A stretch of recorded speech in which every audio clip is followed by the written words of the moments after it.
Hey, sports fans, this is Robert with WTP Sports Dudes.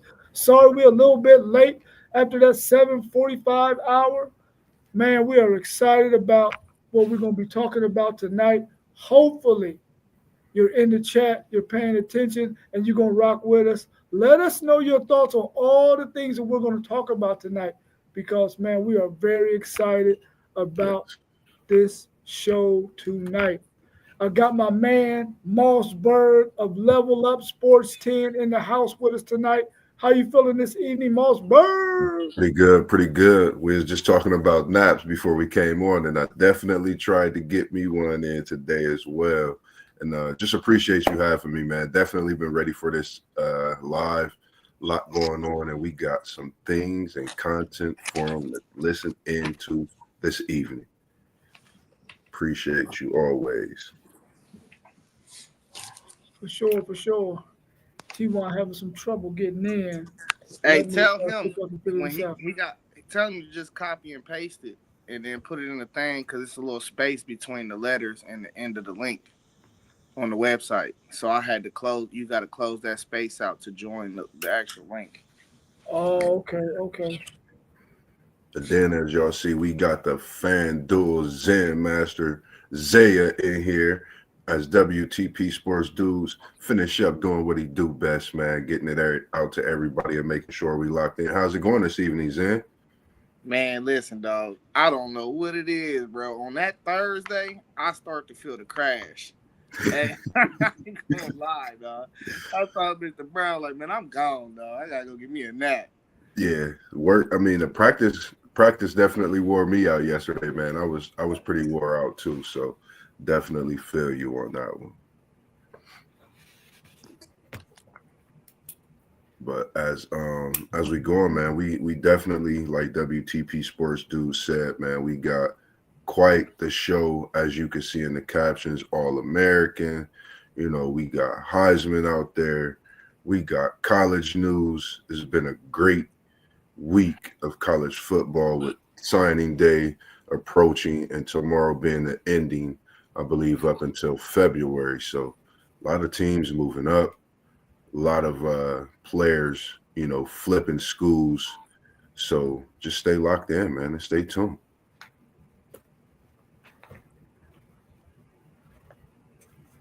The one, Solomon Thomas from my Seminoles, he flipped and LSU got him.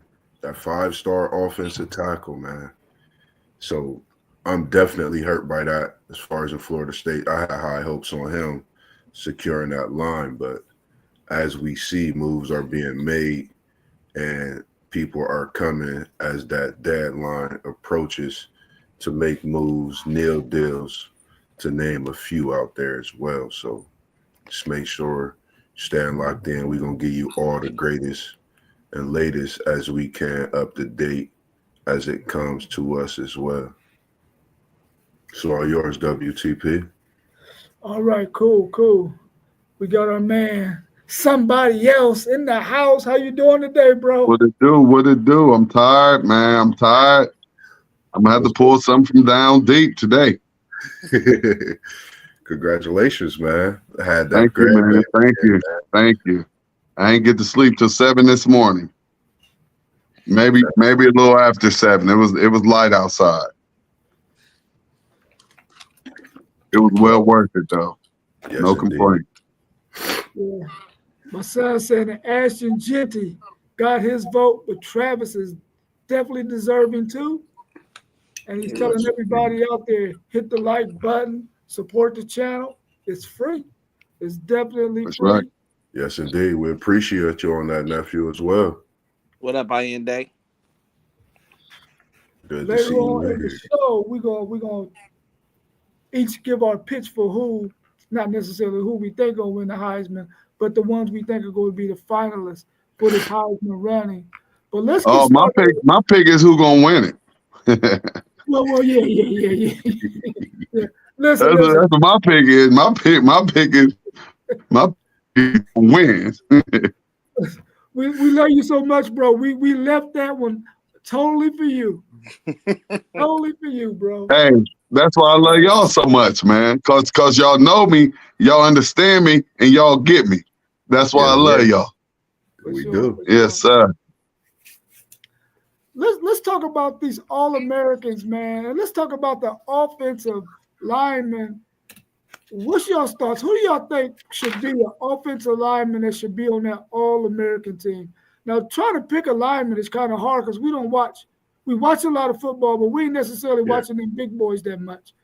So, who's on y'all's list of somebody who should be on that All-American team on the offensive line? I like your boy Kelvin out of Texas. Great.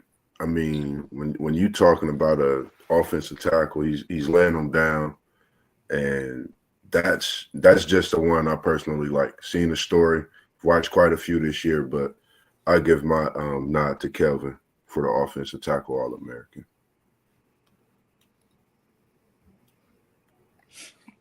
Man, I'm gonna have to go with a freshman, dog. Uh, Shador done bought that boy a Maybach because he ain't gave up a sack all year long. So I'm gonna go ahead with Seaton. Uh, I, I know we got people on the panel that really don't think he been like that this year, but he really have. You gotta check the stats.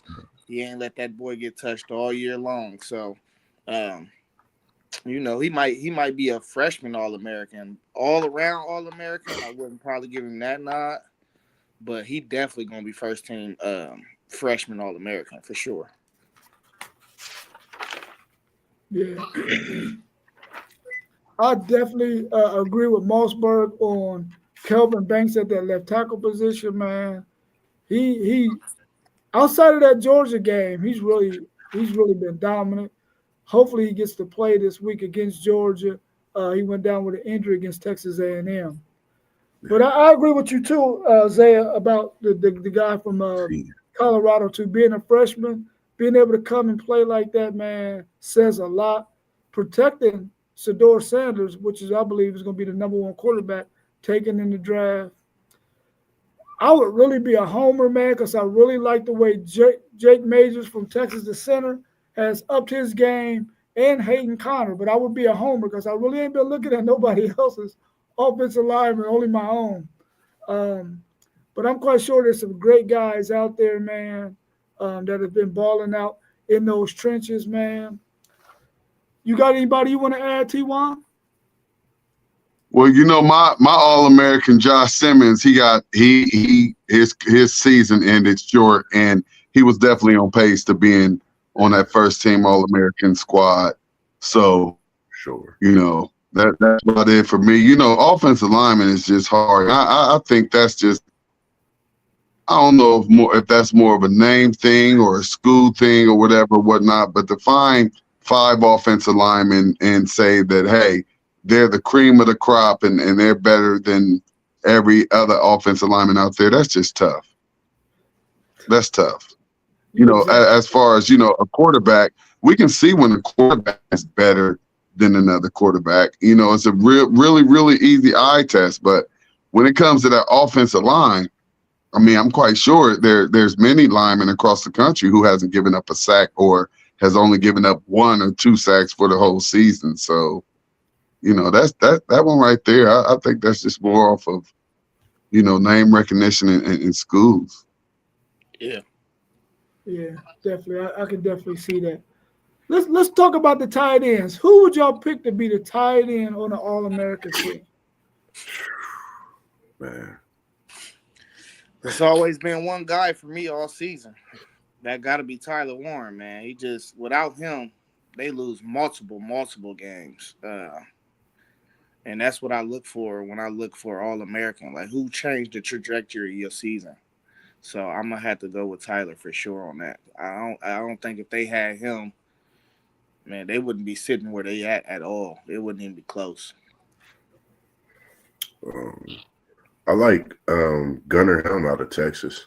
I don't know why I choose these 2 Texas players first, but I do notice throughout the season, Gunnar Helm, he commands the ball, and when he catches the ball. He not only catches the ball, he blocks, and he's a tough out for anybody, whether you're a corner, whether you play nickel. He's going to give you a problem. And he's that security blanket that you need for a quarterback.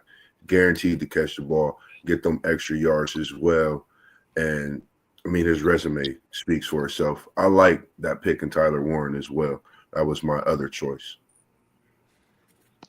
I have another injured player for this position as well at tight end, and that's Loveland from Michigan.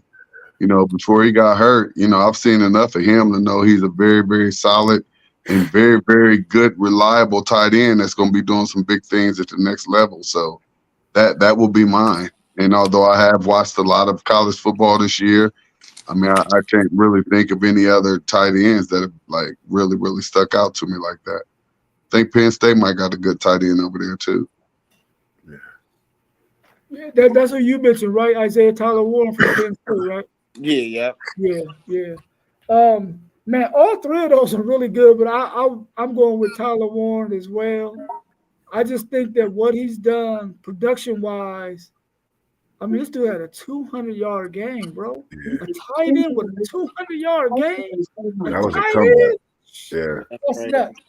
But I also agree with T1 on Colston Loveland, man. Colston Loveland, if he had a better quarterback, his numbers probably would be at least 25 to 30% better than what they are now. Yeah. But he got the ball. He got the ball thrown to him quite often. They go to him just as if he was a wide receiver. So he was doing his thing still. Yeah, he still had good stats. And of course, I'm gonna be a homer with my man Gunnar Helm for Texas. When we went into the offseason, man, we didn't know what we were going to do at the tight end position. But Steve Sarkisian had this conversation with Gunnar Helm and said, listen, you got to lose some weight. You got to be able to do this, and this for us. Otherwise, you know what I'm saying, you can hit that portal. And Gunnar Helm did everything he told him to do. And I'm quite sure y'all seen how he's been playing this year. He's been a solid tight end. But definitely Tyler Warren would be my pick for All-American team at the tight end position. This one might be a little bit tough too. Wide receivers. Who do y'all think should make the wide receiver position for the All-American team? Man, I think this was probably one of the toughest positions because, Travis Hunter, the way he plays the ball both ways, I think is just amazing. And for him to play cornerback but get over 1,000 yards at receiver, I'm putting him as one of my receivers. And the other receiver I'm going to put is Nick Nash. And Nick Nash is a receiver that's literally been over 1,000 yards since he touched campus at San Jose State and has been under the radar. But it's like he's one of those receivers that'll definitely be either a for sure slot starter or number 2 coming in. And he'll definitely make waves in the NFL, similar to Wes Welker, who won Super Bowls, as well as Edelman. And I just like Nick Nash at that receiver position. Great hands and runs routes like no other as well. I don't see why my freshman can't be on there. And that's not really just being a homer. That's really not just being a homer. Jeremiah Smith has everything that you need in a he will be a top 10 pick, hands down. He has to be on my All-American team. He has the size, he has the speed, he has the hands, he has the strength. I mean, he's a complete wide receiver already.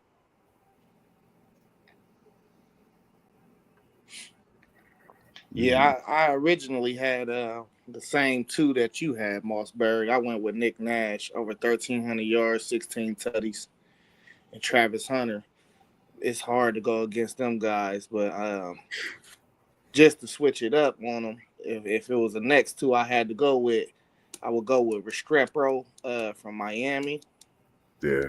And I would go T. McMillan from Arizona. I think those 2 guys is the next 2 guys in line. It's probably first team is probably gonna come down. Them's probably your top 4, if you had to choose 4.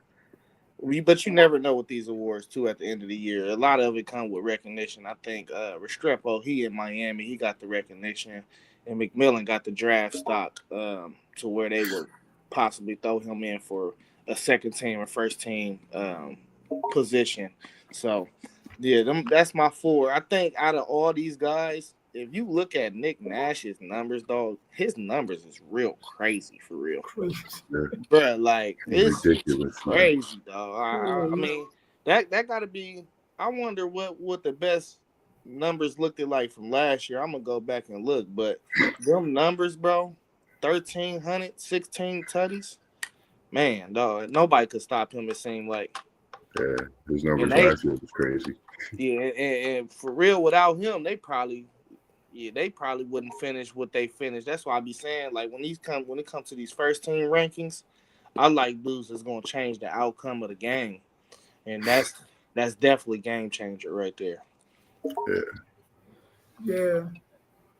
I was thinking McMillan and Travis Hunter myself. But I do get your point about Jeremiah Smith, man. You know, the fact that he's a freshman is probably the only reason why he wouldn't be on first team or second team, because these guys are upperclassmen and they got the numbers. So nobody will argue Jeremiah was left off. But man, listen, you know, by the time he go NFL, bro, he's gonna be sick. Facts. He's gonna be sick, bro. I mean, but how about we say, what would he look like in a Colorado uniform with Shador throwing to him? What would his stats look like? Now, we know at the wide receiver position, it's stat happy. And depending on where you go, you can be happy. So if you do go to a San Jose State and you got 104 receptions for 1,300, almost 1,400 yards, almost 20 touchdowns, you're out there just throwing the ball and just having fun. There's no competition out there. It's stats. That's just pure stats. No way that kid is going to have the type of career that Jeremiah is going to have. Or I even go as far as saying, like, you know, what's the one receiver out in is it Arizona? McMillan in Arizona. I mean, it's some really, really good receivers out here, and I get the stats. So, you know, where do you put that tight end in Bowling Green that has 100 receptions and 1,300 yards? And then we're talking the tight end. 100 receptions, 1,300 yards, 9 touchdowns. You know, I'm not so much impressed with stats, especially in the passing game, because you just may be in the league that just pass a lot. Like you got Kyle McCord up in the ACC. He just had a willy-nilly old time this year passing that ball, and just so happened to pass for more yards than anybody in the country. He's not a bad quarterback, but he's not a great quarterback either. He just played in the ACC, and they pass the ball. And if you're a passing team and you got a good quarterback, you can throw for 4,000. I mean, you got a valid point. You know, somebody got to win it. Somebody got to not win it. So but I know I'm taking my one. And I'm sorry. But my 1 and 2 is Trav and Jeremiah. Who gonna stop us? I think another receiver in this, I think they're gonna talk about is Jordan Tyson from Arizona State too. When we talk about the young kids, he's a sophomore, 75 over 1,000 yards, and I think he's one of the reasons that Arizona State is in this playoff race too. So just another name to throw out there that might get some recognition also. He was on my honorable mention, Moss. Hey. Yeah, absolutely. Him and McMillan from Arizona. Yeah. Hey, hear this out. In week 3, Penn State and Bowling Green matched up. And Harold Fanning, tight end that you was referring to, T1, he had 11 receptions in that game for 137 yards and 1 tutty. Yeah. Tyler Warren had 8 receptions and 146 yards with 0 tutties. Yeah. So they was going at it. Going at it. I know, but who had the better defense? So Tyler Warren was supposed to eat. So Fanning had a ball against that power 4 team, against that supposedly top ranked defense. He got to walk away like, shit, I balled out. You know what I mean? I bought out. They couldn't touch me. He got good film. He got good film to get drafted by the third round. Yeah, they only won that game by a touchdown too. Yeah, they almost got popped. They should have got popped. Yeah. Yeah, for sure. This next position is probably going to be a consensus across the board. Who's your All-American running back? Must we all say it? Yeah, Ash. that's the easy one. That's Ash. Genty all day. He got that one. He got that easy. He got Michael that just Thomas. as easy as Travis has the Heisman. Mm. Okay, okay. What you say, Zay? What you say? Yeah, we all know that's Genty's award to lose. Genty all day, right? Genty all day. Yeah. Listen, everybody out there listening. Ashton Genty is a first-team All-American at the running back position. It's a consensus on WTP Sports Dudes that Ashton Genty is a first-team All-American, and it's a consensus. It's All across the unanimous. board. It's unanimous. Nobody else even got one vote. Yeah, it's not even a Yeah. close second for nobody. Like it's Right. him and then everybody else. Yeah, they fight. They just fighting for that runner-up trophy. Yeah. That's it. And I like the running back. And I'm a Big Ten homer. Because that's just the way it is. I'm in Big Ten country. I watch more Big Ten. I look at the SEC, the ACC, the Big 12. But I'm based in the Big Ten country, so that's what I see the most. But Caleb Johnson, man, I like that kid. I like that kid. Nice, strong, hard runner. That type of running back that you're going to need in late December if you have a team that's in the playoffs and playing up north. For sure. Now, this next position, man, I'm anxious to see who's going to really be the real All-American at this position. Oh, Quarterback. Who y'all got? man. This was pretty tough for me, man. I wanted to go with Shador. I'm going Cam Ward. 36 touchdowns, 7 interceptions. That's NFL stats. Over 4,000 yards. That's an NFL quarterback's season. So what is 35 touchdowns and 8 interceptions? It's not bad either. I know that's Shador. Yeah. I'm you good. You got me on that one because I wanted to choose Shador. I just went with Cam Ward. I think just from the quarterback he was and who he's become. And him and Shador, they've been battling since Elite 11 camp. And I think this is one that I'm most anticipating. So I think it could be a toss-up. I'm going to choose Cam Ward going over the 4,000. If Cam Ward was 9-3, would you still choose him? I still take him. Okay. I see more. It's just the things that I feel Cam Ward is ready. Shador still has just a tad bit of work when it comes to getting rid of it, thrown out of the pocket. Nothing against him. Great skill, great quarterback to be a future NFL superstar. But I'm just taking Cam Ward. I feel he's more ready for the NFL right now. But they both going top 10. Man, so I think it's gonna all depend on how the awards drop, who they give it to. Because they're not going to let nobody do a clean sweep. So I think the Davey O'Brien Award is going to be different than whoever makes the first team All-American. And then I think the third guy can possibly get the Maxwell Award, if that makes sense. So I really can't tell you. I would roll with Dylan Gabriel, and I would give him that recognition just because he got his team undefeated. And then I'll probably give the Davey O'Brien Award to either Shador or Cam.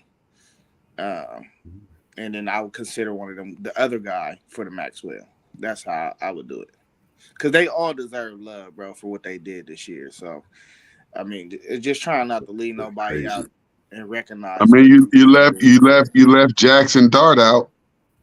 He folded at the end of the year. He don't deserve Yeah, nothing. I mean, he still got the highest QBR of all the quarterbacks. He can't win the big He games. Yeah, but the eye test mattered to me too, though. So he done failed average his average test. more yards per completion. Go get you something. You hungry? 25 touchdowns, 6 interceptions. That ain't bad. I'm gonna come get something. That's my How many partner. how many yards Jackson? 177 rating. Next Ole Miss closest lost. is Cam at 171. There it is. Jackson Dart's losses was And bigger. Gabe is all the way down, I believe, at 165.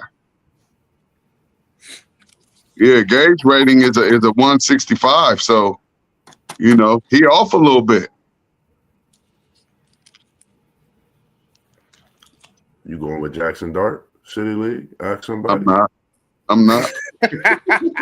This cost Or you 35. taking the core? You I'm going not. And look, actually, like really, we kind of know how the game goes a little bit for real.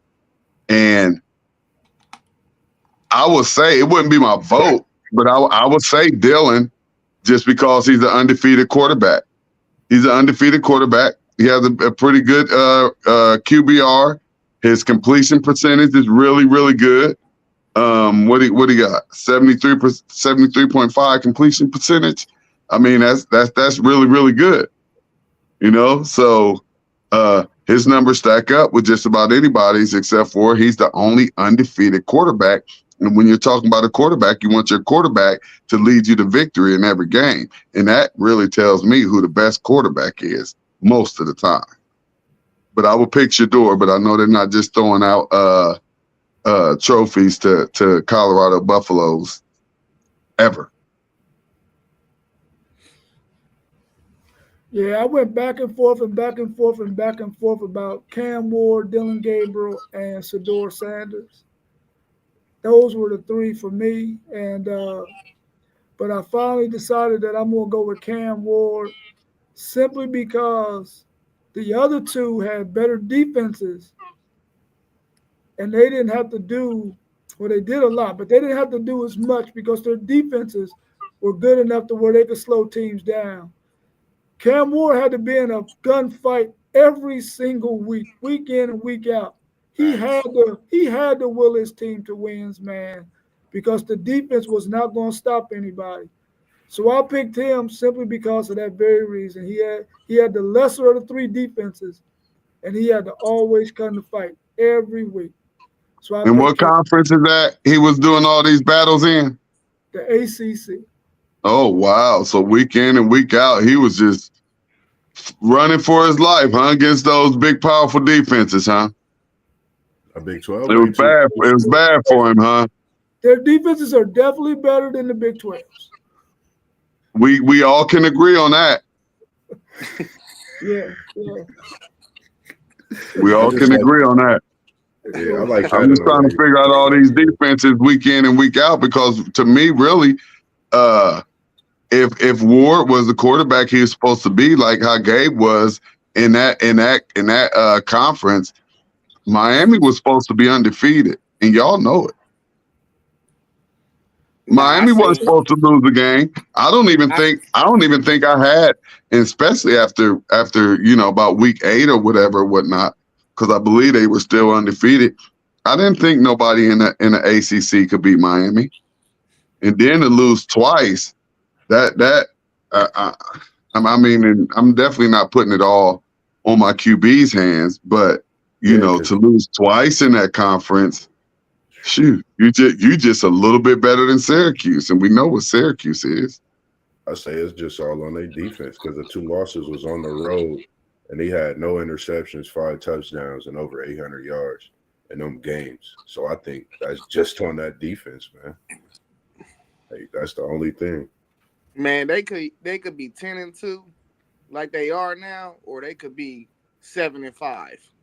Because they had 3 games, a 3-game stretch where I thought they should have lost all 3 against Virginia Tech, Cal, and who was the other one? Louisville. They should have lost all 3 of them games. Yeah, you're exactly right. But was it because of the defense or Cam Ward? I mean, they won them games because of Cam Ward. Right. They definitely They won them almost because of lost Cam. them games though because of that defense. Yeah, So, okay. We all agree on that though. That's for yeah, sure. for Yeah, sure. most The definitely. game, the crazy thing, the games you Most talk about, Cam Ward threw no interceptions in none of these games. Multiple touchdowns, which is crazy. Yeah. And we also got to agree that we have about 6 or 7 more teams out there that as we said for Miami, that could possibly have more L's on their schedule. And we see the bias here in the college football playoffs with this first time 12-team matchups. But we see the bias going for Alabama and Miami. Miami should be in front of Alabama easy. Alabama just got spanked in their last game. Wasn't that their last game? No, they just beat Auburn. The game before last, they beat Auburn, but well, we know Auburn's none. But you got beat up by Oklahoma. You didn't just lose, you got beat up. So like, why are they saying that you should definitely be in the playoffs? Because you're Alabama. We get it. Oh yeah. You don't get no argument from me on that one. That's definitely the reason why. You know, you ain't getting not one. And I would love to see Cam in the playoffs. I would love to see him in the playoffs because I believe they have the type of offense that could do some things against any one of these teams out here. Yeah. And it could possibly get ugly. You just will have to hope that defense can stand up. Right. Yeah, for sure. Well, let's switch over to the defense. What defensive tackles stood out to y'all this year that could possibly make the All-American team? I know that Michigan boy Graham for sure. Both of them. I like him. I like him. I like him, and I'm glad he's on his way to the NFL. Yeah, Graham and his counter partner. Them is my picks. Definitely.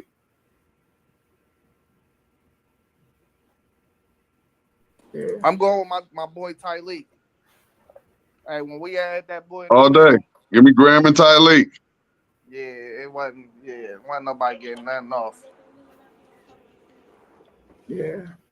I'm gonna go with Walter Nolan from Ole Miss and the cat from Michigan, Graham. Those would be my two. What about linebackers? Ooh, linebackers. Man. No, before y'all say anything, let me ask T-Wad a question. Come on with it. Do they make linebackers like Chris Spillman anymore? I mean, you can even go up a little bit. Say, do they make them like Ray Lewis anymore? Where's the Ray Lewis? Where's that guy with that fire that's trying to knock somebody's head off? You know, I'm looking when I'm watching my boys play, and I'm looking at my linebackers, and like you say, like the linebackers we're used to. Like I'm used to a Chris Spillman, a Andy Katzenmeyer. You know what I mean? We used to some dogs out there, man. Some hard hitting dogs, and it's just like they did. I think that football has gotten a little soft, so. You know, the crazy players aren't looked upon well anymore. They're getting thrown out of games and stuff because they're trying to knock somebody's head off. So therefore, the headhunters are gone. The Ronnie Lott's gone.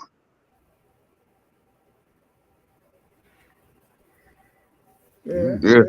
Just wondering, man. 'Cause, I mean, now you remember back then, man, a middle linebacker average Got you 10 tackles. At double least. digits every game. Every single game. I got my linebackers out here with 3 and 4 tackles. Yeah. Man. That I never thought I'd see a day. Yeah, me neither. Like Wisconsin, like a few years ago, like Wisconsin had some runs with some linebackers, man. Them white boys was hard. And they got 10, 12 tackles a game. Yeah. They probably got one now. Oh yeah, I'm quite sure they do. I'm quite sure they do on that defense. But who do y'all got making the All American team possibly at that linebacker position? I think for me, my choice is going to the ACC.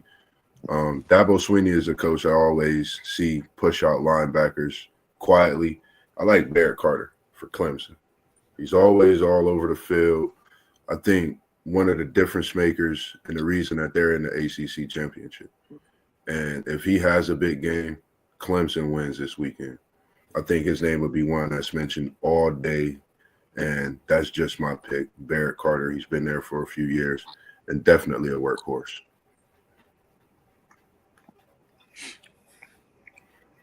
I'm gonna have to say my two is gonna be I like Jahad Campbell from Alabama, and then I like UCLA got a linebacker. He got like 90 solo tackles on the year, dog. Yeah. You can't sleep on that. Not at all. My second is Ford for Texas. My bad. I don't have one. I'm gonna have to skip this position. I can't see it now because and this is a position too. I mean, you basically just have to go off of stats off this and see who got the most tackles and forced fumbles and tackles for losses. Yeah. I'm going with the cat from UCLA and my man Anthony Hill from Texas. He got snubbed. He got snubbed on that what's the Buckets Award. He got snubbed on that. Stutzman from Oklahoma should not have been a finalist for that. Should not have been a finalist for that. His stats ain't even close to what Anthony Hill's stats are. But maybe I'm just being a homer. Maybe I'm just being a homer. Nah, Anthony Hill versatile Anthony too. Hill is really like Hey, that. I'm about to say it's so you can be a homer as long as you're talking about a stud. You know what I mean? And not just somebody because you like him. And you're talking about a stud. So you all right. It's all right. It's all right to throw your stud out there in the mix and say that your dog is bark louder than any of these other dogs out here. It's okay, bro. Sure. Yeah, Anthony Hill was my honorable mention pick. I like his versatility, dog. Yeah, he's nice. He's nice. Now I think we're gonna have a consensus one right here too, but let's wait and see. The safety position. Who y'all got? Caleb. It's Caleb over here. You already know it, man. Sure. I like Downs. Yeah.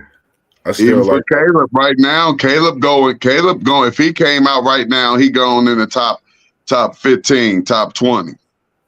I like now. those choices. That's just my second choice. I still like Barron for Texas.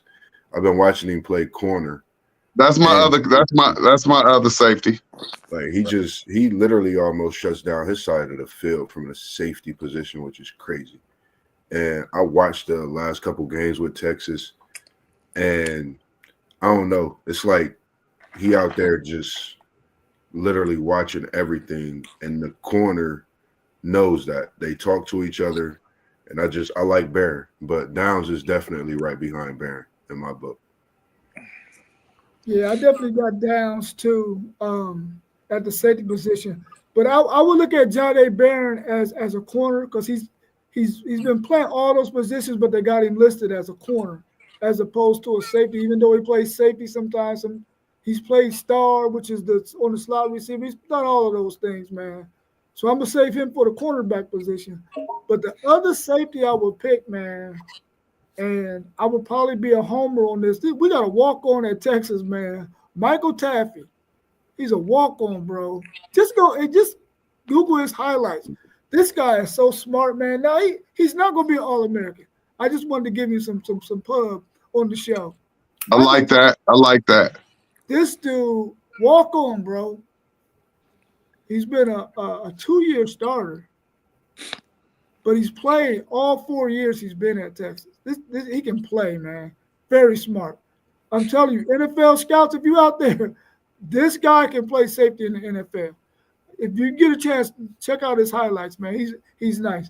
But if Andrew Makuba would have played all year, wouldn't have got hurt, I would have picked Andrew Makuba as the other safety as well from Texas. He's played really well too. What about at the cornerback position? I mean, this is a lock for this one too, right? Yeah.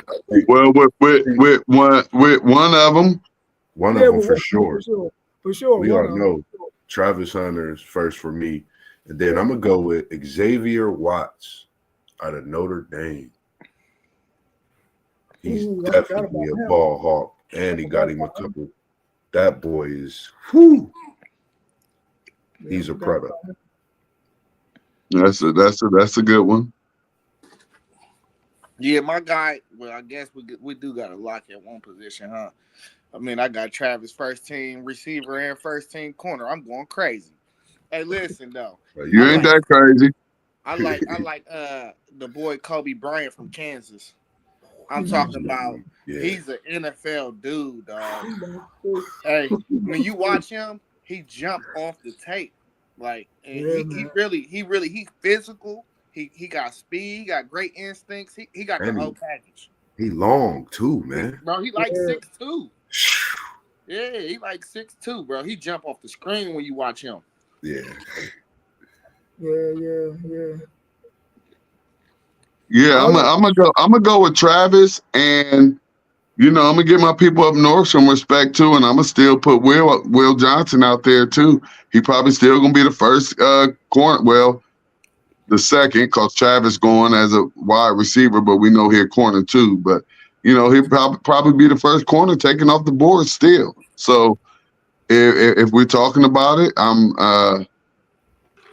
but he may be disqualified because he missed too many games. So he's not making that first team All-American squad. So we're not even going to waste the time giving him an award on our show, so our podcast. So I'll go and I like the I don't know which one it is, but I'll take the other corner from Notre Dame as well, Morrison. Yeah, they do be balling. Benjamin Morrison. I'm glad y'all mentioned those Notre Dame cornerbacks. Man, one of them is a freshman, isn't he? Wow. Yep. I ain't hit for real. One of them is a freshman because their starting corner got hurt, and I think one of them is a freshman. But I'm glad y'all mentioned those two dudes, man. Listen, if you're a pass happy team and you got to face them, especially if you got to go up to South Bend to play them, you might have a long night, man. You might have a long night. I like all the picks that y'all made, man, but of course, Travis is going to be on all of ours. I guess I'm being a homer again. I got to go with my man, Jade Barron from Texas. He really showed me a lot this year. I'm glad they talked him into coming back because he was going to go in the draft last year. Yeah. And he was playing the star position and safety last year. But this year he played mainly corner and a little bit of safety. But he played a lot better than I expected him to because I know he's not as fast as you want your corners to be to keep up with them speedy guys, but he's a technician, man. So that kind of helps you out. And you know what guys are going to do when you're smart. So I'm going to go with those two, Travis Hunter and Jade Barron. Hey, before you move along, man, I don't know about the Notre Dame guys, man. I got to see it. No, I think I might be talking about the other one. Listen, bro. Listen. If you haven't seen Notre Dame's defense, bro, they got safeties and they got corners, bro. That secondary is no joke, bro. I'm telling you. Hey, they take them to the house. I hear y'all. I feel y'all. I just want to see them be tested by somebody that I actually respect. You feel me? Just go watch the highlights from USC last week. I don't respect USC. Just go watch them. Zachariah Branch didn't even play, did he? Just go watch them. See what I'm saying?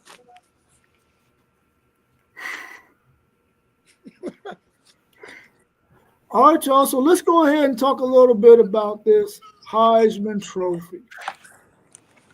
How tight do y'all think this race is going to be for this award, this Heisman Trophy? Is it going to be a tight race? Is it going to be a blowout? What's your thoughts? I think Go ahead. We got I think it'll be I think it'll probably be one of the tightest races that we probably seen in a while. I think it could go any way when it comes to it. Of course, we feel a certain way about which way it should go, but I think it can go any way with the talent that we have. You talk about Travis Hunter, Ashley Simpkins, Cam Ward, Dylan, to name a few. So that's just my thoughts. I think it's going to be close, but I think it could go any way. Man, I think it's definitely gonna be close, but I think it's gonna be a two-headed monster race, and I don't think it's gonna be a close like third. It's gonna be two guys. It's gonna be between them two guys, and after that, it's just invitees. After that, it's not going. If they send Ford to New York or wherever they having the ceremony, them last two guys is just there for appearance purposes and just to throw a little respect on their name. But it's really a two-headed monster race. I agree with you. It's a two-headed monster race, but I think one of those heads is smaller than the other.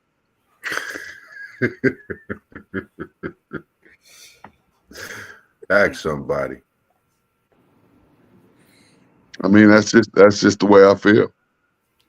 I was talking about stats earlier, and Genty, I'll take nothing away from him. I believe if he was in any one of these Power Four conferences and he had a competent offensive line in front of him, I believe he will have, 13, 1,400 yards right now. Maybe even 1,500. It definitely wouldn't be 2,000. So let's just get that clear. If he was in one of these Power Four conferences and on one of these teams, it wouldn't be 2,000. All right. So let's make that clear. Can we ask this question when you speak on that? I ain't gonna agree with that, man. I don't agree with that.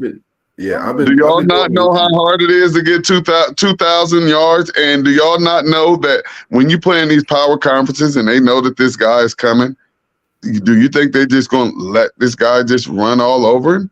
So if the next running back behind Genty is a Division I running back, power school, he has 1660. You say Genty can't rush for 2,000 Who's that? North Carolina? School, in a Power 5 school with a Power 5 line? Yeah, I'm saying he gonna have something like that. It ain't gonna be 2 stacks. 2 stacks is hard, man. 2 stacks is incredibly hard. That means you're definitely good. So I don't care what type of talent you're going against. If you're going against D1 talent, you're out there. You're going against some players that know how to play football. But I'm just saying. It's a different. Those 2,000 yards are different. Just like to me, Kyle McCord's 4,000 yards at Syracuse is different. So can we say different? It's receiving yards that's different in the Big 12 that has no defense either. That's what I'm saying. When you look at these players who have these big ginormous stats, you know what I mean? We see it. We've seen it. We've seen stat monsters out here. So would you say hardly none of those stat monsters carry over to the NFL and be stat monsters? Y'all do know that, right? Right. I agree with you on that. With these two, I think the difference.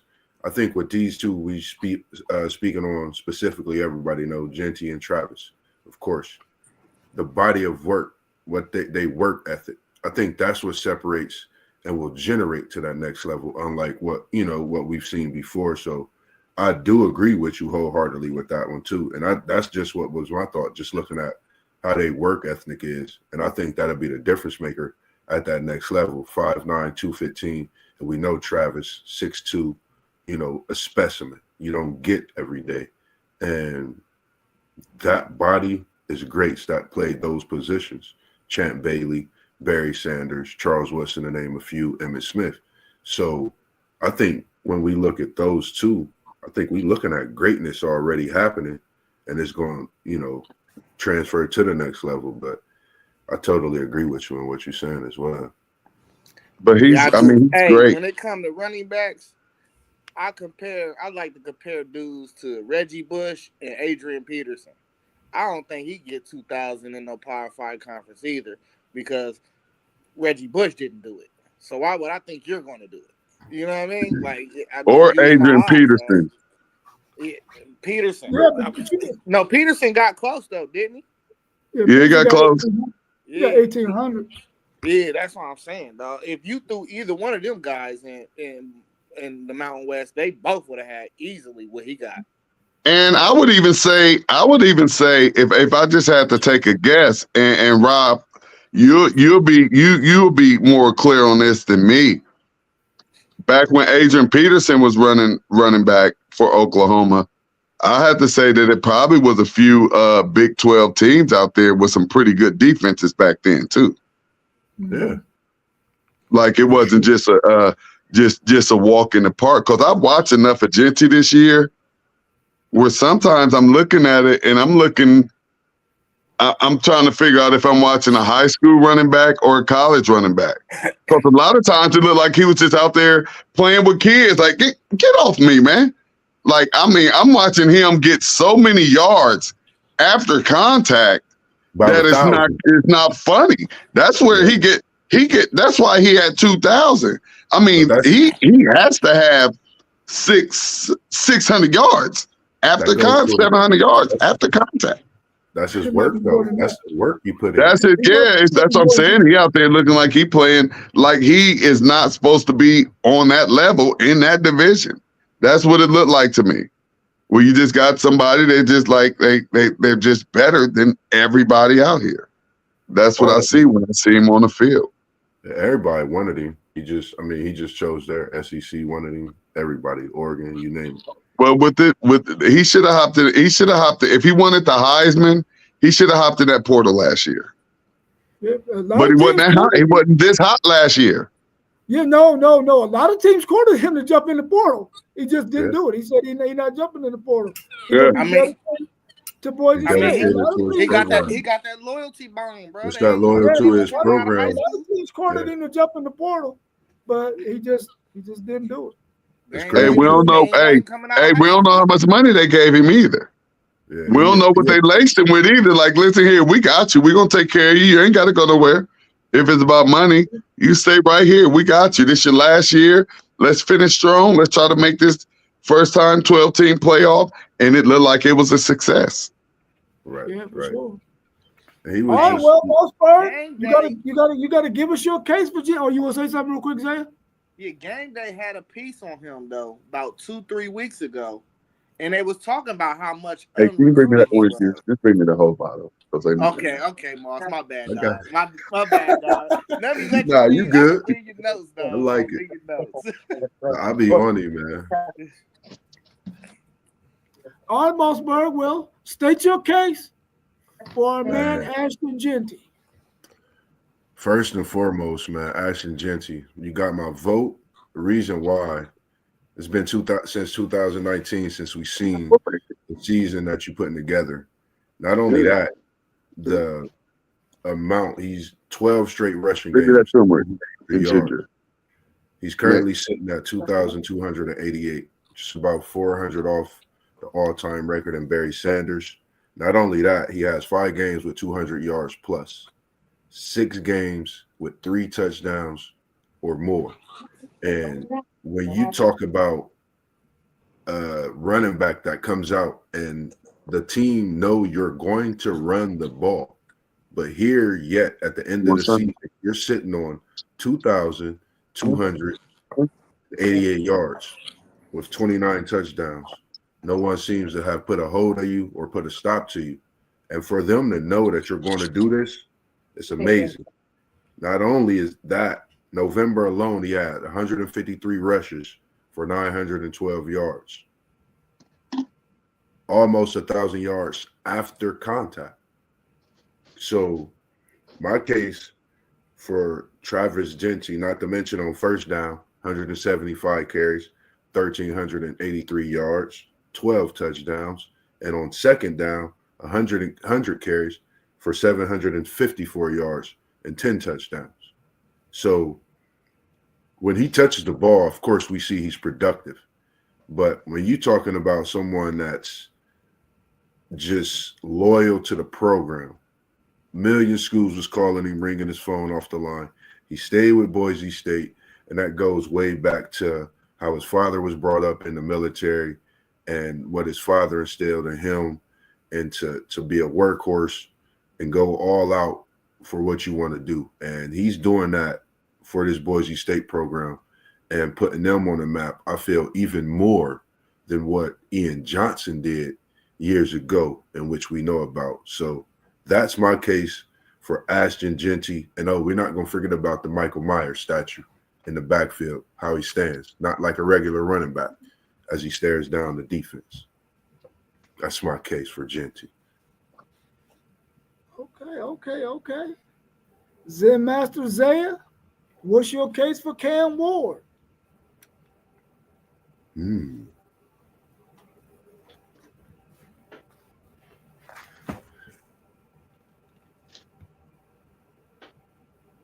got to unmute yourself. Oh, my bad. Yeah. Cam Ward though, he out of Columbia, Texas. Hey, he came out of high school with one offer, and that was an FCS school. Incarnate Word. They the only ones that took a chance on him.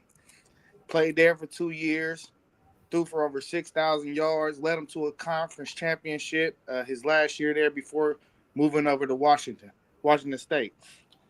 Hey, I'm just saying, this kid is a baller, bro. He been slinging this rock since slinging rock was a cool thing. You know what I mean? So we gotta put some respect on this name. Without Cam Ward, this Miami team will be nowhere near playoff contention, and we can all agree to that. He done brought Miami Hurricanes back to prominence. He got 36 touchdowns, 7 interceptions, over 4,000 yards passing, an 88 QBR rating. I mean, you can't. Them is video game numbers. That's what we're looking at right here when we talk about Cam Ward.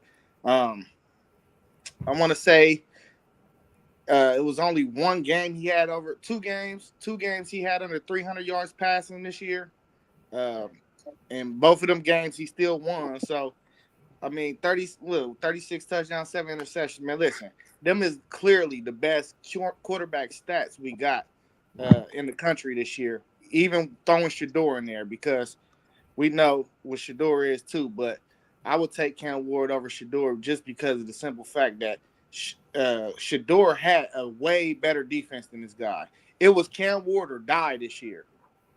And more than likely, he came out on top. Mr. Nonchalant himself. So, is he getting my vote? No, he probably won't get my vote. I'm going to just be gangster with it. He ain't getting my vote, dog. But he definitely deserved that invite. And that's that. Hey, the first step is just getting there. You know what I mean? You can do your PR and all that later. But you done got there, man. So, congratulations to Cam Wood on an outstanding season. All right.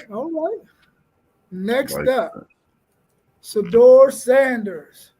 Man, listen. Shador Sanders is the best quarterback in college football, bar none.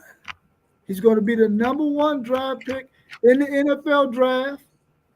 Listen, this year his stats, he was 337 for 454 passes. Listen, that's way more than he's ever thrown in his career, for 3,926 yards, 35 touchdowns, and 8 interceptions.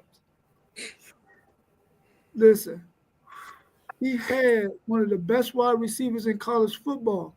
And as a quarterback, he made sure that wide receiver could get his numbers as well. I like that. Only great quarterbacks can make sure that their athletes get in the game and get in that action. And he made sure that his team did that, especially when their defense wasn't up to par at the beginning of the season. His numbers increased every year since he started playing college football at Jackson State. This guy should be the Heisman Trophy winner, even over his teammate. Wow. Nice, because without him, there's no Trav, right?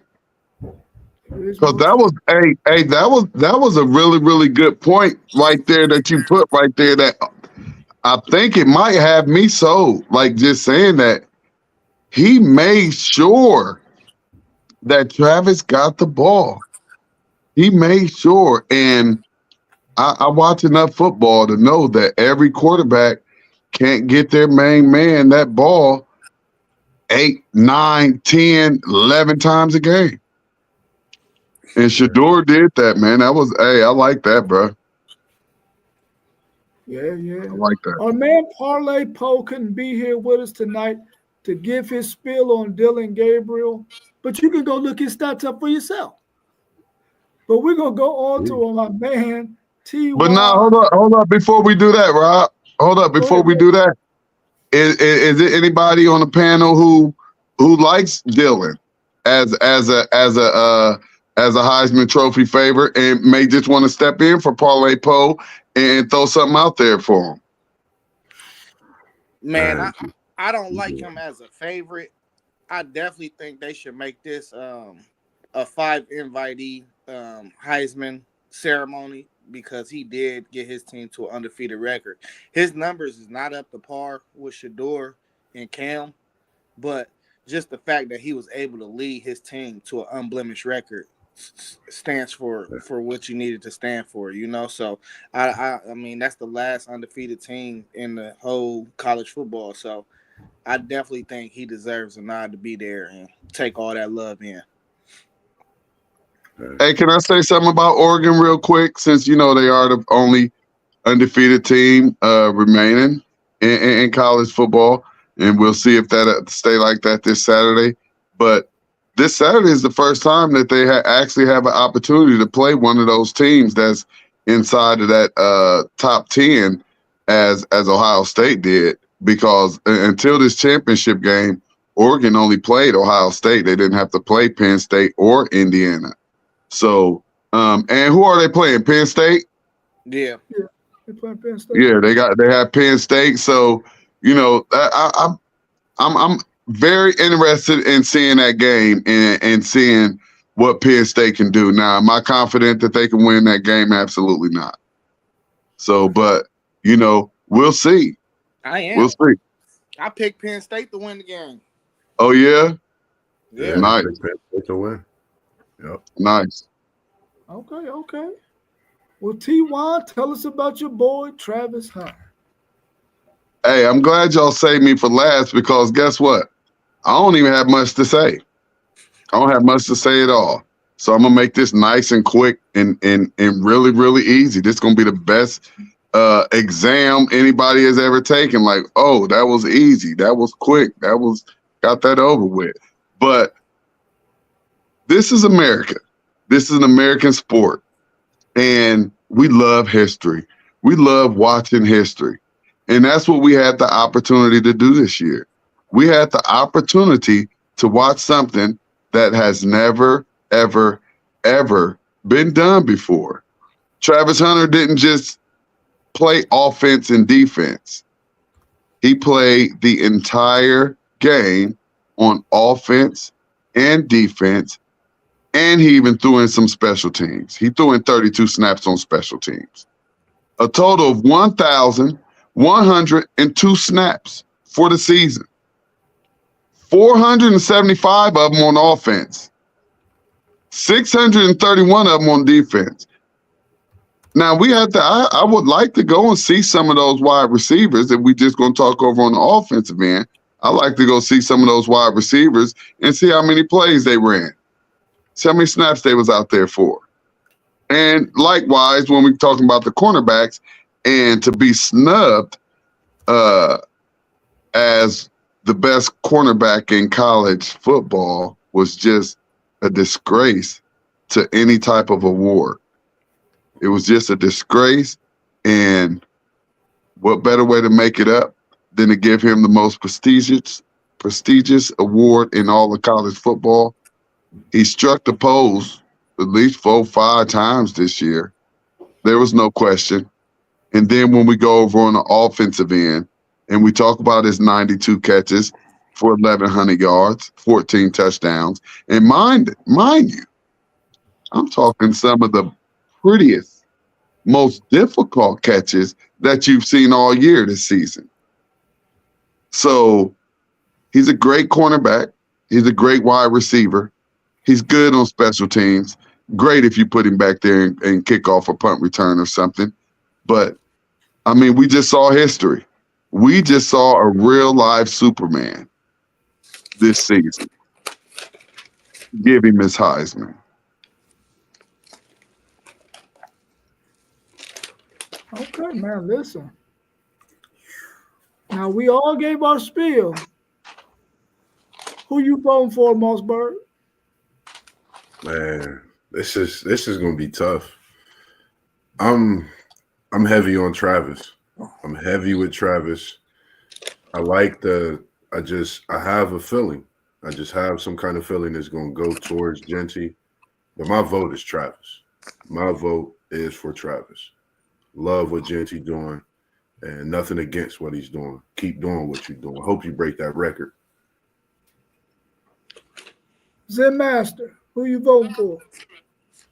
It's a real tough decision, man. But it come down to me that in my lifetime, dog, I seen one dude do the Timu version of what Travis is doing. So him doing it on another level that he doing it on, which is Chris Gamble. My guy Chris Gamble back in Emu '02. version. Chris Gamble did a lot of both ways, but it wasn't nearly on the level of this, bro. It's not even close. So I gotta go with Travis. Great season though, Genty. Great season, dog. Great season. What about you, T.Y.? You already know it, man. Travis all day. Me and Moss B been on this train all season long. All season long. I think it only took what, about 3 or 4 games.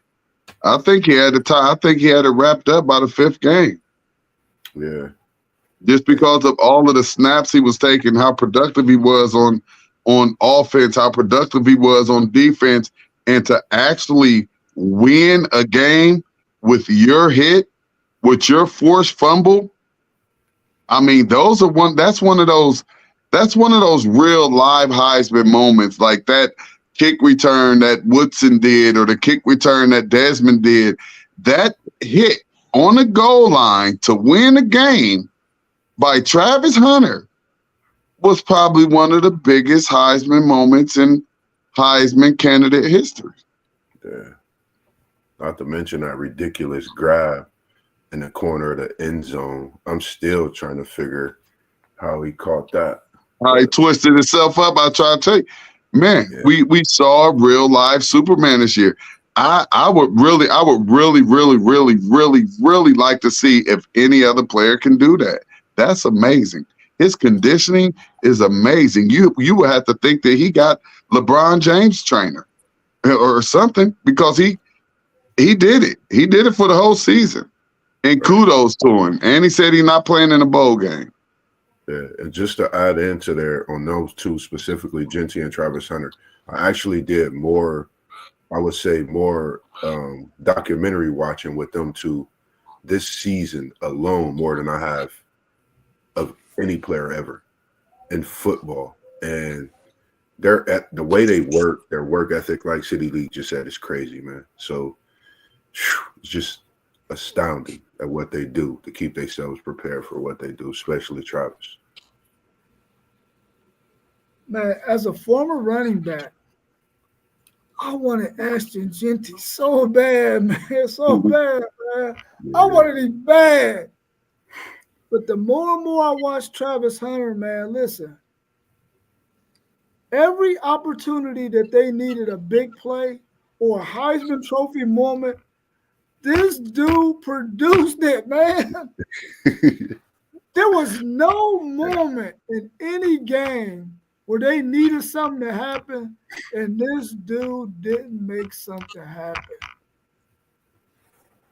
I was like, man, you got to give it to him. Nobody plays 100 and something odd plays all games, 70 on one side, 70 on another side, and still lock down one whole side of a field And if you think you're going to throw over there, guess what he's going to do? Intercept it.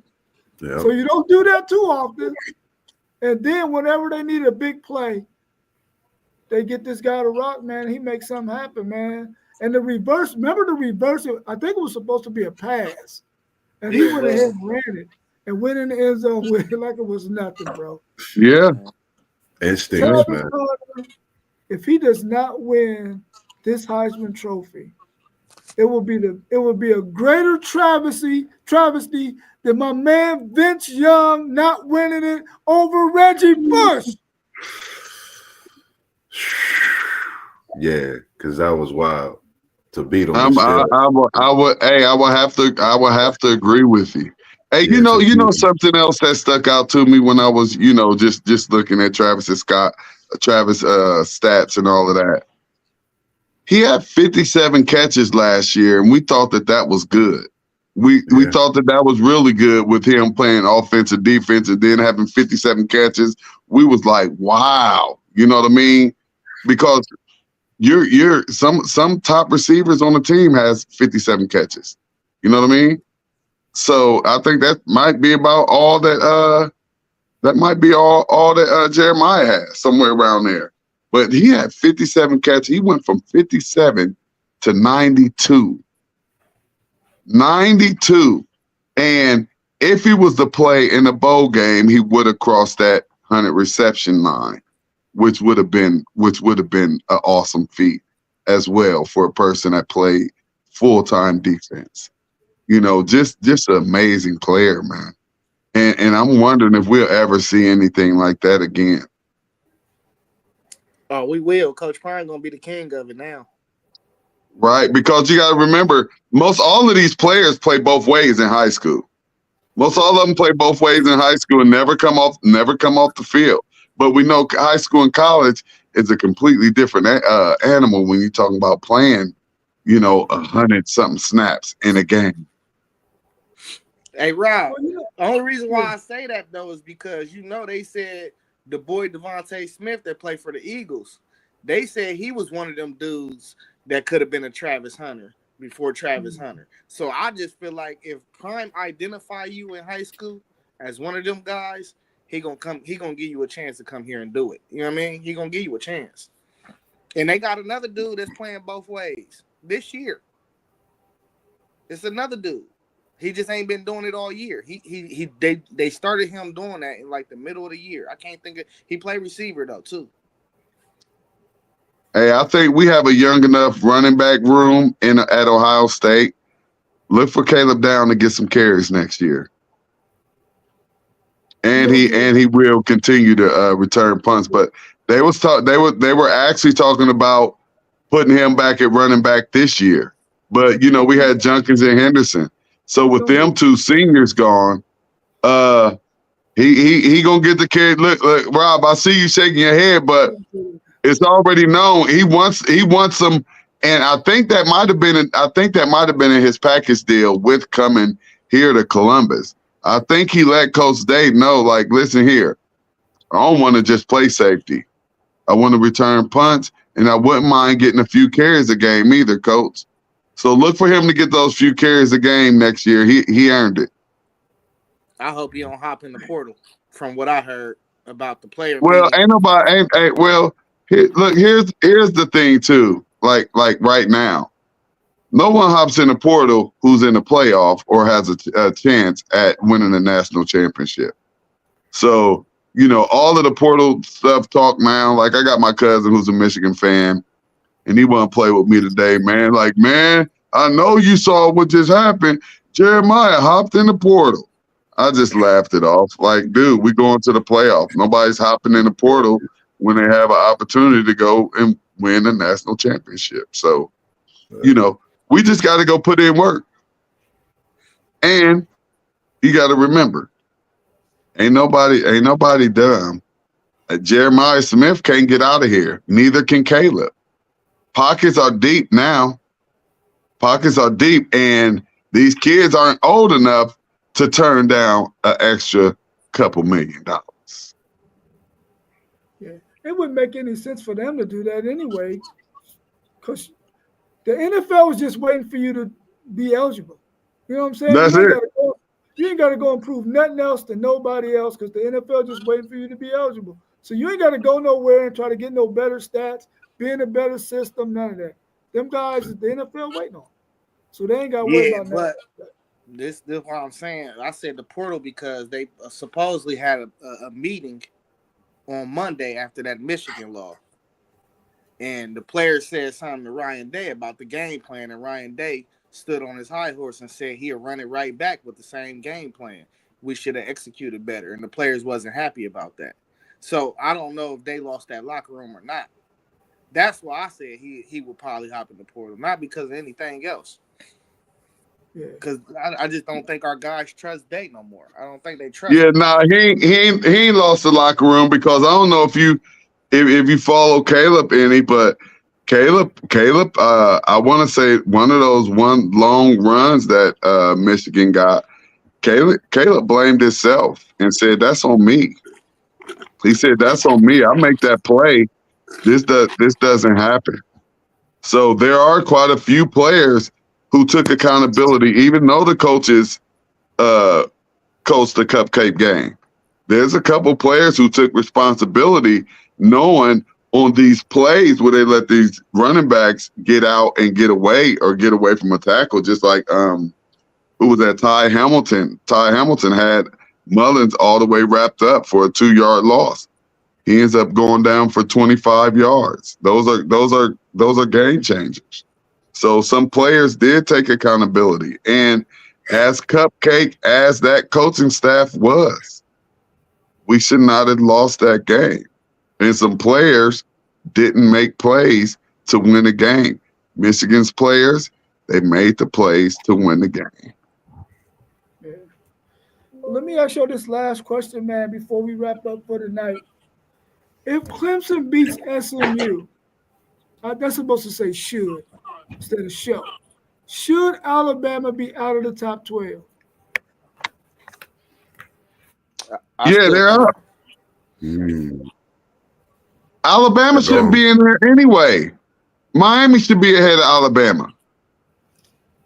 That's wrong, man. That's wrong. That's wrong in so many ways. But we know that. We know what these college playoff committee members think of the SEC, of Alabama, of Georgia. We know what they think of them. And I won't even say the SEC. I almost want to just say Alabama and Georgia, because you see where they have Ole Miss and in South Carolina. You know, they're down up under Alabama. Yeah. Some people saying that Miami or Alabama shouldn't be there at 11 and 12. So I totally agree with that. Alabama definitely shouldn't be in that playoff picture. But why shouldn't Miami be there? They only have 2 losses.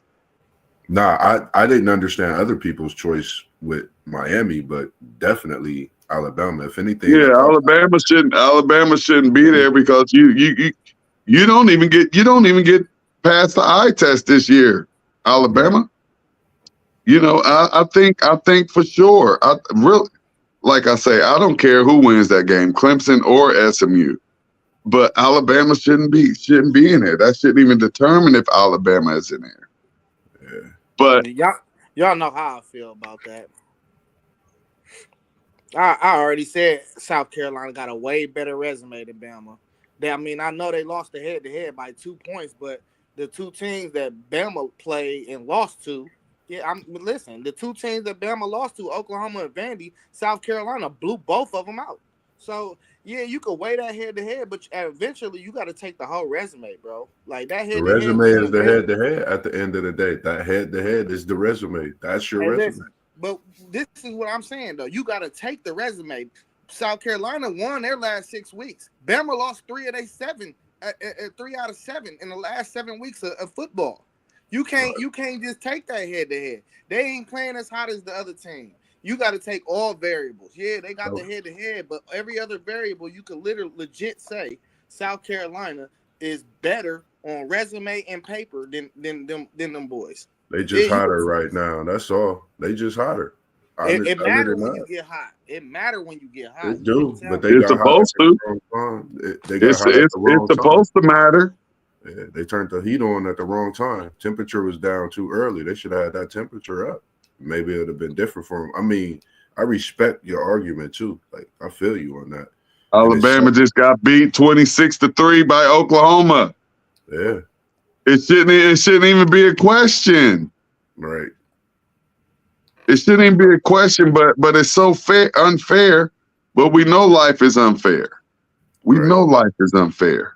Why not put Arizona State in there? You know, that's those are the ones that's going. Well, really, not really, because only one Big 12 team is getting in. But you know, so the Arizona State Iowa State game doesn't affect it any. But that SMU Clemson, and I want to say I want Clemson to win. I think if Clemson wins, that might push Alabama out. Because how could you push SMU out from the position that they're in now? I mean, they're gonna try now. Trust me, they're gonna try to push. Oh, SMU lose, they out of there. Yeah, they're gonna try to, but they shouldn't be though. They shouldn't be. Exactly, and that's why I say too, what they're doing. No, go ahead. What they're doing, what they may be showing this year, is how the conference championship game may not be that important. Yeah. Because if you can't get any type of credit for even making it there, right. If you are a playoff team before this championship game, you should be a playoff team after this championship game. Exactly. Right. Exactly. You should not be punished for losing your conference championship game while 14 of your other conference members are at home watching you. But I think this is why the committee is hoping that probably Clemson wins so that they can right the ship and get Alabama out of there, because that way they would have to say, no, we can't penalize SMU for losing the conference championship game. We can't penalize them. Alabama, you got to go out because Clemson is in now, and so is SMU. I'm hoping that's what happens. I'm hoping that's what happens. Arizona State winning theirs. Yeah, because the talk. Because really, listen here, this is what we have to remember. Though. As of right now, and I think we can agree with the big dog analysts, there are 9 teams that are in. So right now there are only 3 spots. There's only 3 spots available. And one of those spots go to the ACC champion. So that just leaves 2 spots available. Yeah. And that is, you know, from those 2 spots, then you have the SMU, the Alabama, the Miami, the Clemson. Yeah. I think like 2 4 things need teams. to happen. I think Clemson got to beat SMU for Bama to be pushed out, but also I think Texas has to beat Georgia. Because then in the committee's eyes, I think they'd be like, all right, Georgia is going to be the 3-loss team from the SEC that's in. You still got Tennessee and you still got Texas. So it'll give them a reason To put Alabama in there. Yeah, to push Bama out and still have everybody been talking. Do we think a 3-loss SEC team can get in, this and that? So you will still have that element playing into the decision as well. In T1, we actually got 10 locks all the way up to I know Boise State in the lock, but whoever win that game is a lock to get in between Boise State and UNLV. So that'll make 10. And then you got them 2 spots left, the Big 12 and then the last at-large bid. Well, really, the 3 vacancies is those 3 championship games: Big 12, ACC, and then the Mountain West. Mm-hmm. Those are the 3. No, they're not. They're not based. The Big 12. You said the Big 12, the ACC, ACC, and the Mountain West. So look. So you have Oregon, Texas, Penn State, Notre Dame, Georgia, Ohio State, Tennessee, Indiana, and a lot of people. So yeah, I guess it's really just those 8 then.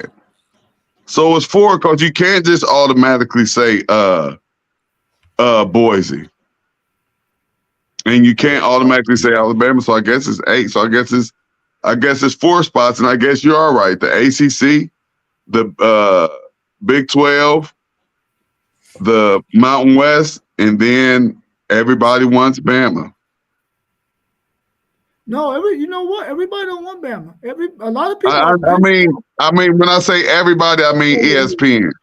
Yeah, they want them out. It's crazy. Yeah, because a lot of people are really pissed off at that. And what's crazy about it, you got other SEC teams like Lane Kiffin talking about they don't know what the committee is looking for, and we like, dude, everybody's talking about Alabama being where they shouldn't be. What makes you think they're gonna put you there?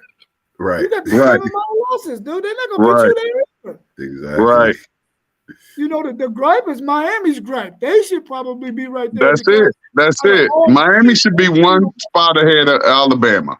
Yeah, exactly. That's why it's important that Clemson wins this game so they can get Alabama out of it. Yeah, I agree. But to Isaiah's point, the reason why Alabama is there is because they beat Georgia and Georgia beat Texas. So that's why they got them right there. Yep. No, but we already said before the college footballs came out, even with their initial rankings, we already said a 3-loss team, SEC team, was getting in over a 2-loss team.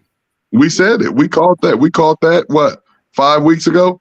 Yeah, we did. You know, we did. Hey, so we looking pretty smart. Looking we good. look like stuff's starting to unfold, and it's looking like we know what we're talking about a little bit. That's what we do. For sure. We keep it up, keep talking. Somebody find us. Oh yeah, they ain't gonna have no choice, man. Yeah, somebody find us. Hey, let me ask a question. Yeah, go ahead. So, what happens if a UNLV beats Boise? Does Boise have any type of argument with trying to be up on top of Alabama and still being in the playoffs? No. So that's the same way I feel about Genty's 2,000 yards. No, I'm dead serious. That's the same way I feel. You know we tried. Because y'all just looked at me like, who cares? No, 2 losses, they out of here. They trash. Well, no. Only because the committee, they set it up to where they can only get 1 group of 5 team can get a bid. It's already been solidified for them so that they don't get left out. Right. Yeah, so that's the only reason why I say it. I thought you just wanted to bust Juty's balls, man. That's all. I thought you just wanted to. No. I actually, I just forgot. Only that 1 group of 5 or whatever only one of those teams could get in, and that's just the highest ranked team. Correct? Yeah. Well, if UNLV beats them, then they get to go, but they'll be the 12th seed at that point because they're behind Iowa State and Arizona State, so they'll get that 12th seed. Yeah. Which it would be better if UNLV beat them, because right now Boise, well, it depends on who you like, because Boise State is gonna get a 3 or 4 seed if they win. They're gonna be a 3 or 4 seed, and if you in that bracket, you're like, oh hell yeah, right? Like, give it to me, because look, check dig, mark my word. And we all know that number 5 is the best position to be in for these playoffs. Who y'all think getting that number 5? Georgia. No, they're not getting it. Georgia's not getting it. No, I think Texas is going to beat Georgia, and that number 5. Oh yeah, that's going to get Georgia 3 L's. It's Notre Dame going to get it.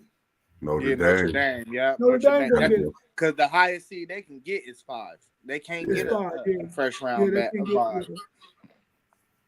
Yeah, they're gonna I get don't it. like that. I don't like that one loss. I don't like that one loss. For real. I'm for real. I don't like that one loss. That one loss, dog. I get it. I get it, Notre Dame, but you still lost to a Mid-American Conference team. Like You on they I'm still not with I'm not with their ranking. I'm not with their ranking because if you look at their schedule, while we talking about everybody's schedule out here, if you look at Notre Dame's schedule, first of all, you're supposed to be undefeated. Your first game, Texas A&M, Northern Illinois, which you lost, Purdue, Miami, Ohio, Louisville, Stanford, Georgia Tech, Navy, Florida State, Virginia, Army, down USC. That's not a powerhouse independent schedule.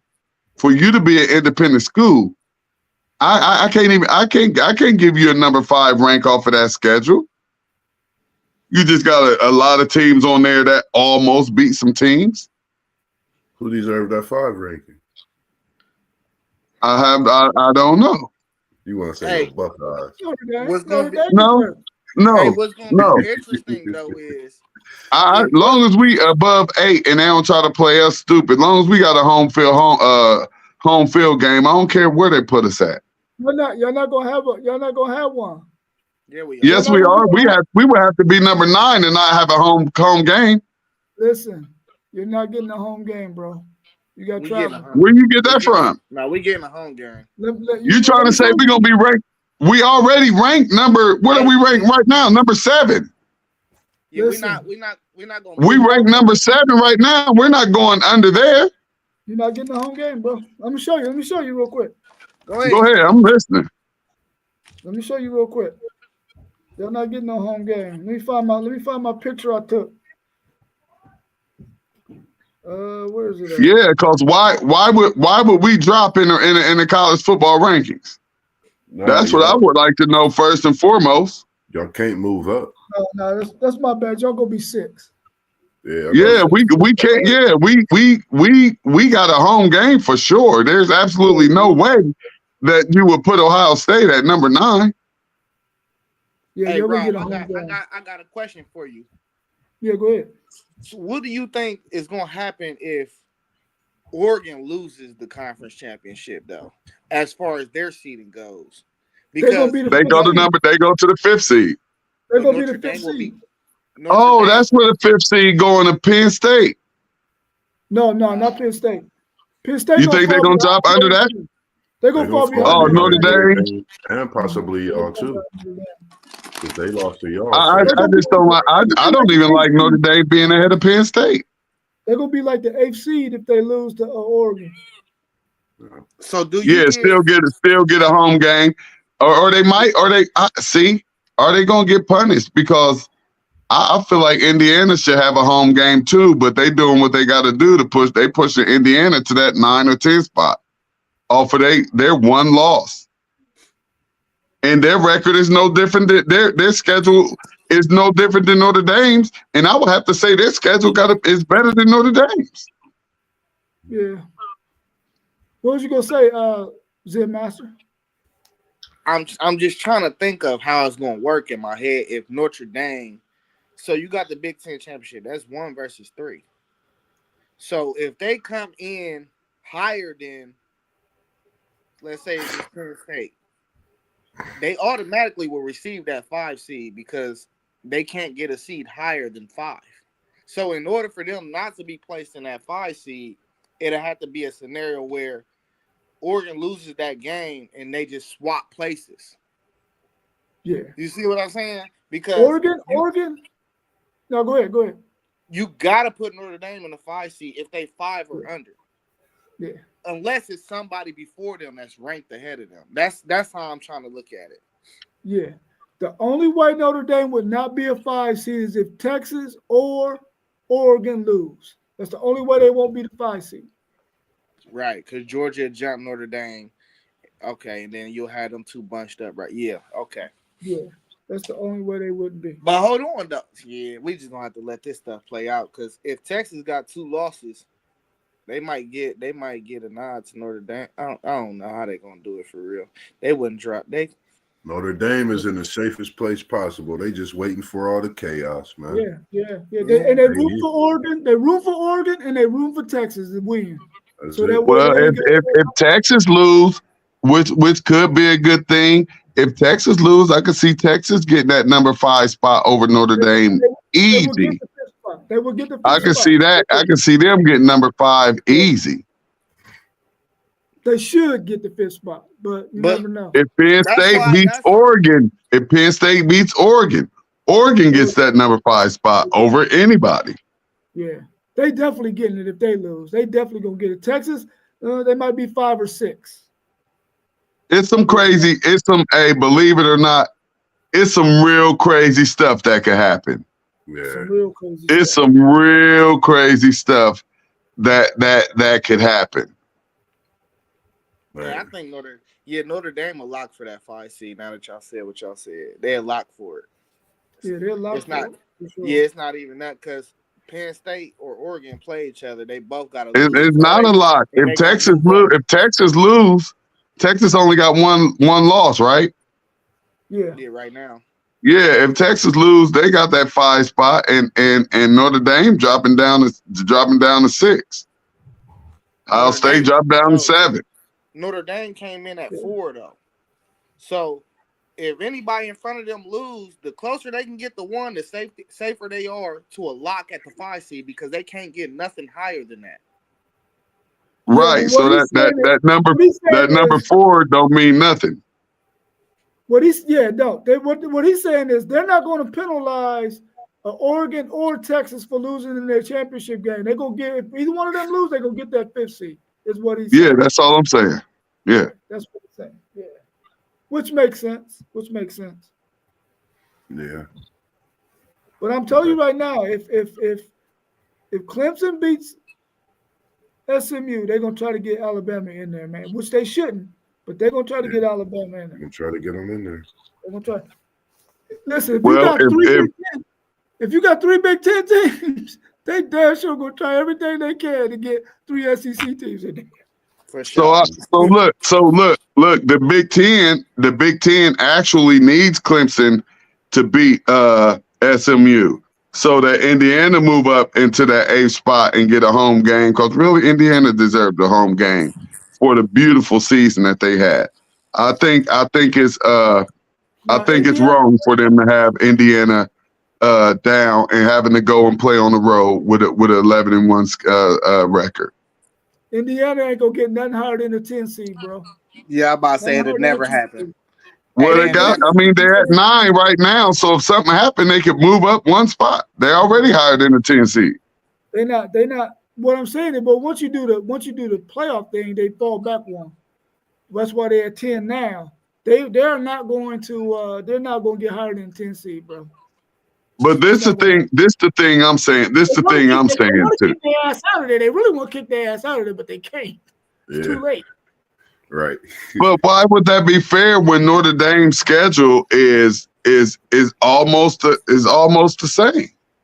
That's why Indiana is still in there, because they know it wouldn't be fair. I know, but Indiana shouldn't be that far away from Notre Dame. That's what I'm saying. You got Indiana 9, you got Notre Dame up at 4. That's 5. That's a whole 5 spots. As if they like, come on, man. And to be completely honest, I would love to see that game. Both of them are in the state of Indiana. I would love to see Indiana and Notre Dame go at it. So set it up, playoff committee. Have Indiana go play at Notre Dame. Let's go. Indiana get their ass kicked, man. Nah. They get their ass kicked. Nah. Hey. Listen, bro. Notre Dame's defense is, I'm telling you. They will get their ass. Just go watch the highlights of that USC game and a week before that and watch Notre Dame's defense. Watch their offense. Look how different it look. That's all I'm gonna say. I just think Notre Dame is a Big Ten. It's a similar style to the Big Ten. So I don't think they just gonna go in that game and do what they want, bro. They play too much similar to all the teams in the Big Ten. Indiana be ready for all that, bro. Ohio State and Oregon is the only teams that do not play like Big Ten teams in the Big Ten. They'll be able to handle Oregon in the Big Ten, running the Big Ten. What they don't play like the Big Ten for? What you mean? It's the style And of that play, Notre Dame defense. It's the style of play. I slid that in there. Yeah, I heard it. Ain't nobody going against. I ain't tripping about none of that. I got 3 weeks. I got 3 weeks, dog. Their defense just gave up 35 points to USC. And they put up 49. Is that the power Is that the power defense you talking about? Oh, but do you think Indiana's offense is as good as USC's offense? No, man, come on. Hell yeah.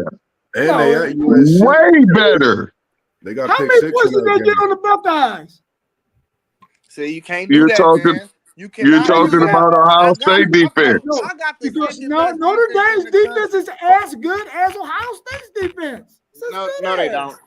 No, they don't. I didn't say better. It's as good as. All right, so let's hear. These are their last 1, 2, 3, 4, 5. I'm gonna give you their last 5 games, and we're talking about. I don't even know how you got to even judge what their defense was like against these teams. Their last 5 games: USC, Army, Virginia, Florida State, and Navy. How many points they get? And then Georgia, USC 35, Army shouldn't have nothing, 14, Virginia, bums, 14, Florida State, bums, 3, Navy, bums, 14. I mean, they're bums. You shouldn't be giving up no points.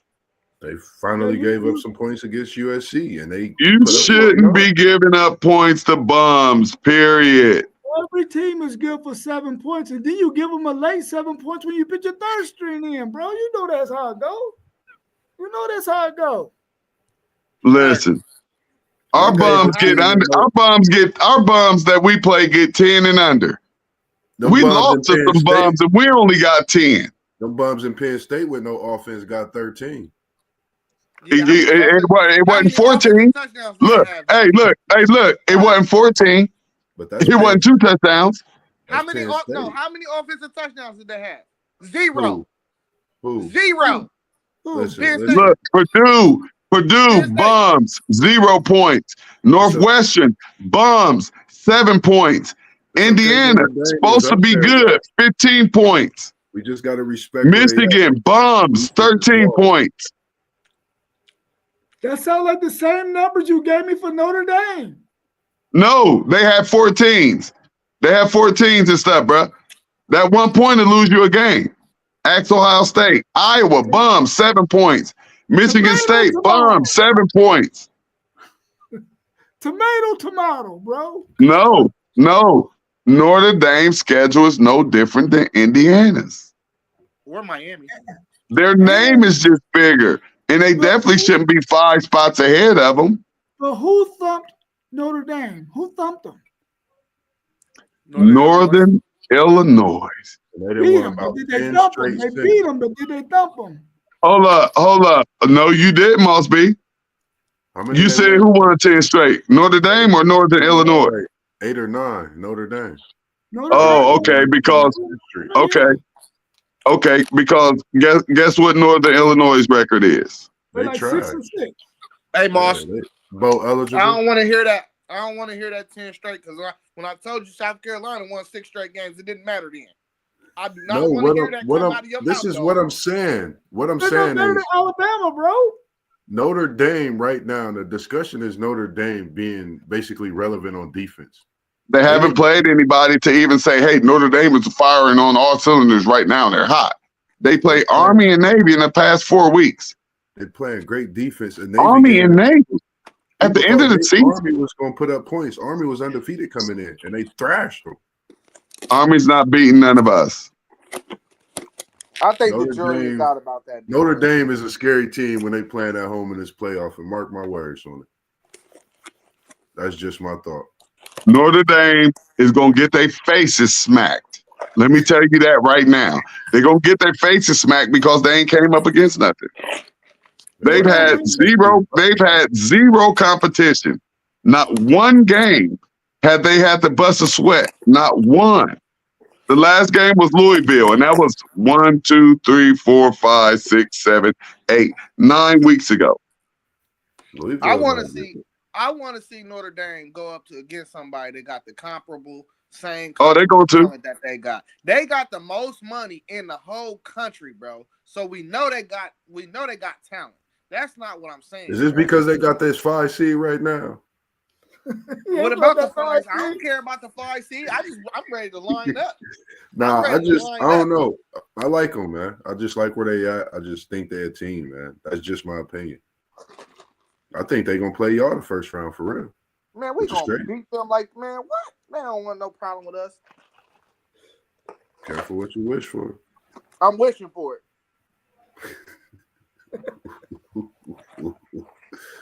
Zay, he want all the smoke with him. Wish upon a star. Well, I mean, when we get on the man on the thing Sunday morning, we'll be able to talk about it. We'll know who's what and what's where. Look, he's smiling. Yeah. Mm-hmm. Nah, other than that, anybody got anything else to say? I'm good. I'm actually ready to watch this Boise State game tomorrow. Yeah, me too, myself. I hope it's entertaining. I hope they don't just beat up UNLV. I think it's gonna be a good one. I just got a feeling. I don't know. People been talking about UNLV in the upset too, so just got a feeling. Man. Yeah, tomorrow night. Yeah. I'm excited about the football Saturday, though. I'm excited about these games. I'm excited. I can't wait to watch that Texas-Georgia game. Oh, yeah. Yes. Yeah, You nervous, Rob? Hey, Rob, you nervous? No. You good? You all good? Listen, man, listen. The way the Texas Longhorns have been playing, only thing that concerns me is the fact that Kelvin Banks might not play in this game. But the sophomore, the redshirt freshman, he balled out last week. But Georgia's a different animal. That's the only thing that worries me. Other than that, I'm not worried about nothing. I'm gonna have to work that morning too. I won't get home till about game time, till about 4 o'clock. But I ain't worried. You ain't worried about nothing? You ain't worried about nothing? About nothing. You know, the reason why I'm not worried is even if we lose, we still in the college football playoffs, and that's all that matters. You heard me. And see, that's why I say it's kind of messed up that, well, you can't say it for everybody, but I guess for the big teams, if you do make it to your conference championship and you lose, you're probably still gonna be in there as long as you don't have, more than 2 losses. So that is definitely the great thing. Like win, lose, or draw, y'all still in the game, and y'all will have a home first round game. Right. Yeah, for sure. Yeah. For sure. Well, something can happen in Ohio State could get bumped all the way down to 8. Yeah, it's possible. It's possible. We know they're getting a home game, but I was talking to some fans yesterday. They said, we don't want no damn home game in December. Who the hell want to go to a game in the cold? You're in that stadium. You can believe that. You might not be there. They're going to be there. They're going to be there. You ain't going to be there. But they're going to be there. And a true fan want somebody from down south to come up here in late December to play some football for a change. I just saw some yesterday, one of the Detroit Lion players, it was snowing outside, and he didn't like it. So imagine these 18, 19, 20-year-olds who's never seen snow. Y'all got to remember some of these kids down south, they've never even seen snow, let alone played in it or had to be outside in it for a few hours. Different animal. I hope we get blizzards all over the country on December the 21st. Man, I hope it's blizzards all up north. Man, I hope it's crazy. As long as it's cold like it was today, when I don't care if snow dropping or not, dog. Man, yeah, man. I want that cold to hit them boys, man. I want that stuff to hit them in their face. I want their lips to crack and start bleeding. Like what's going on up here? Hey, it's so bad, bro. I got a towel in my office And when I'm working in the building, I gotta go wipe the sweat off of me before I walk outside because I'm scared I'm gonna get sick. Oh yeah, yeah, yeah. Shit, man. Yeah, I yeah. can't wait. I can't wait. It got in the way the temperatures is right now, it got to be worse in 2 more weeks. It got to be worse than this in 2 more weeks, man. For sure. Woo! Yeah, maybe so. Let me say this last thing, man. I'm talking to the committee out there. I'm talking to the committee. Listen, committee. Listen. Whatever you do not put Penn State and Oregon in the same damn bracket. They're about to play Saturday. Don't have them playing again in 4 weeks. Nobody wants to see that. Right. No, they want Oregon to match up with Ohio State. I didn't seen what they trying to do out here. Yeah, probably so. Committee, do not put Texas and Georgia in the same bracket, bro. We don't want to see that again. I want Alabama to come to Columbus. Right now, If they do put them in. Right now, that's the way it's looking. So, committee. If they do put Bama in, I want Bama in Columbus, December 21st. They'll be here soon enough. Yeah, for sure. That's all I got, John. We got enough. That sounds good to me. Well, for those who I'm tired, I need some rest. For all our subscribers and watchers, we appreciate y'all joining us this evening. And just make sure you hit the like button, subscribe, go through all the scrolls, man. Check us out. We coming at you every day. We even going to be coming at you on Fridays, special times and different times as well. But until then, the Zen Master Zay, Ask Somebody Else City League, Level Up Sports Mossberg, and WTP Sports Dudes. What we do. Throw them and we are, don't forget, we are